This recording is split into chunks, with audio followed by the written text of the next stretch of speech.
അവസാനം 10 minute tune washing റൈഡിന് ശേഷം നമ്മൾ എത്തിച്ചേരേണ്ട ക്യാമ്പിനടുത്ത് എത്തിയിട്ടുണ്ട്. ഇവിടെ ആളുകൾ എത്തി തുടങ്ങുന്നതേ ഉള്ളൂ. ഇപ്പോൾ സമയം ഏകദേശം 5 മണി കഴിഞ്ഞു.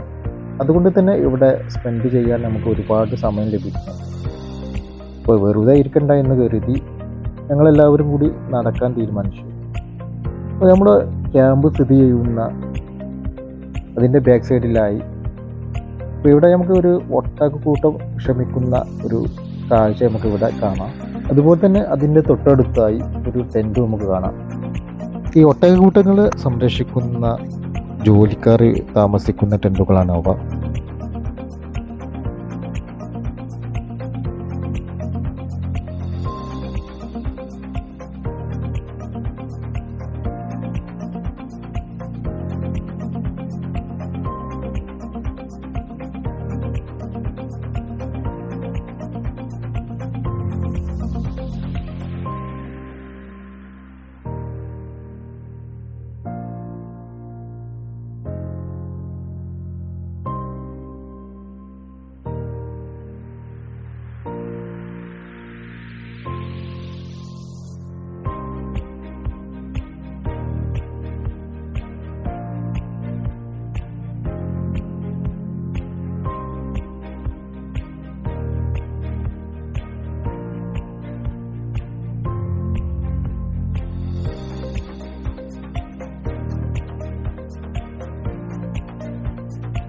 അതുപോലെ ഇവിടെ എത്തുന്ന സഞ്ചാരികളുടെ മനം കവരുന്ന ഒരു ഇനമാണ് ഇവിടുത്തെ കോഡ് ബൈക്കും അതുപോലെ കോഡ് കാറും.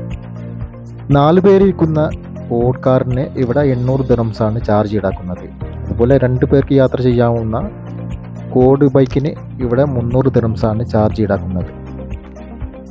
ഇവിടെ എത്തുന്ന സഞ്ചാരികൾ മസ്റ്റായും ട്രൈ ചെയ്യേണ്ട ഒരു കാര്യമാണ് ഇവിടുത്തെ കാമൽ റൈഡിങ്. നമ്മൾ വന്ന പാക്കേജിൽ സൗജന്യമായ കാമൽ റൈഡിങ്ങിനുള്ള സൗകര്യം ഉൾപ്പെടുത്തിയിട്ടുണ്ട്. ഒരു പക്ഷേ നിങ്ങൾക്ക് ക്യൂ നിൽക്കാൻ മടിയാണെങ്കിൽ നമുക്ക് പ്രത്യേകം പണം കൊടുത്ത് നമുക്ക് കാമൽ റൈഡ് ഇവിടെ അവൈലബിൾ ആണ്. അതുപോലെ ഇവിടുത്തെ ഹോഴ്സ് റൈഡിങ്ങിന് വേണ്ടി 20 ദിർഹംസാണ് ഇവിടെ ഈടാക്കുന്നത്. ഇവിടെ നമുക്ക് ഫാൽക്കൺ പക്ഷികളെ കയ്യിൽ വെച്ച് ഫോട്ടോ എടുക്കുന്ന കുറച്ച് ആളുകൾ കാണാം. ഇതിനായി ഇവർ 10 ദിർഹംസാണ് ഇവിടെ പേയ്മെൻ്റായി നമ്മൾ നൽകേണ്ടത്.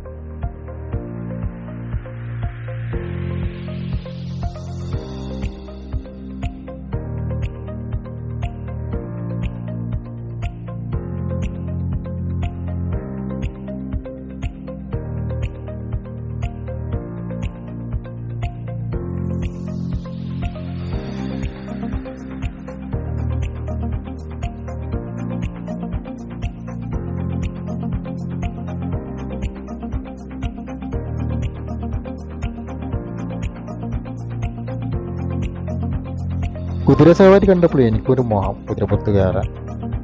ഇനി ക്യാഷ് ഒന്നും നോക്കില്ല, നേരെ കുതിരപ്പുറത്ത് ചാടിക്കയറി.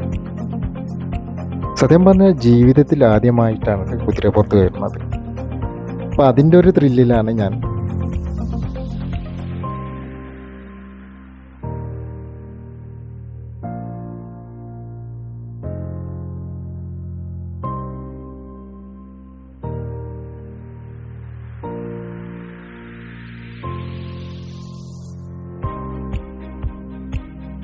മരുഭൂമിയിലൂടെയുള്ള കുതിരപ്പുറത്തുള്ള യാത്ര വേറൊരു വൈബാണ്.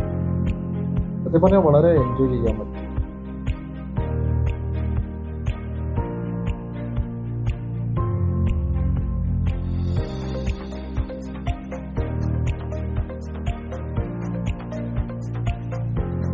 അപ്പോൾ ഇവിടെ ഒരുപാട് വാഹനങ്ങൾ ഇവിടെ എത്തിക്കൊണ്ടിരിക്കുന്നു.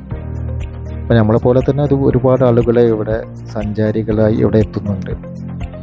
പിന്നെ ദിവസം ഇവിടെ ഒരുപാട് സഞ്ചാരികളാണ് ഇവിടെ എത്തിയിട്ടുള്ളത്.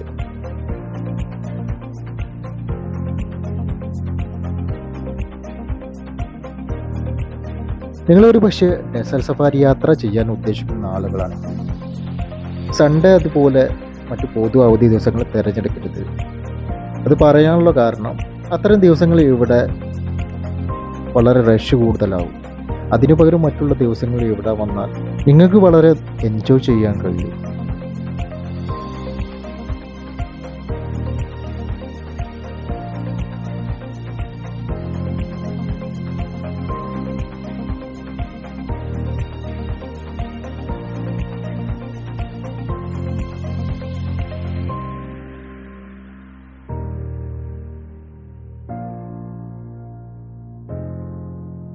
നമ്മളൊക്കെ ഒരുപാട് പുസ്തകങ്ങളിലും അതുപോലെ കഥകളിലൊക്കെ വായിച്ച ഇപ്പോൾ മരുഭൂമി നമ്മൾ ഇപ്പോൾ നേരിട്ട് കാണുകയാണ്.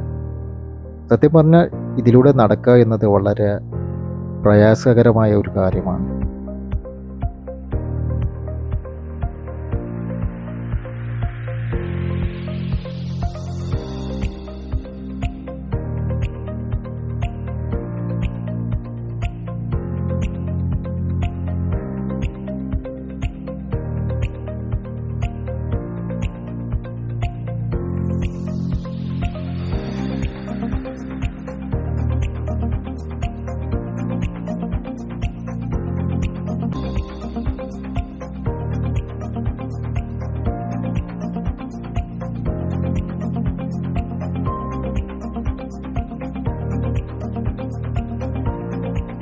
മരുഭൂമിയിൽ നിന്ന് കാണുന്ന ആ സൂര്യൻ്റെ ഭംഗി വേറെ ലെവലാണ്.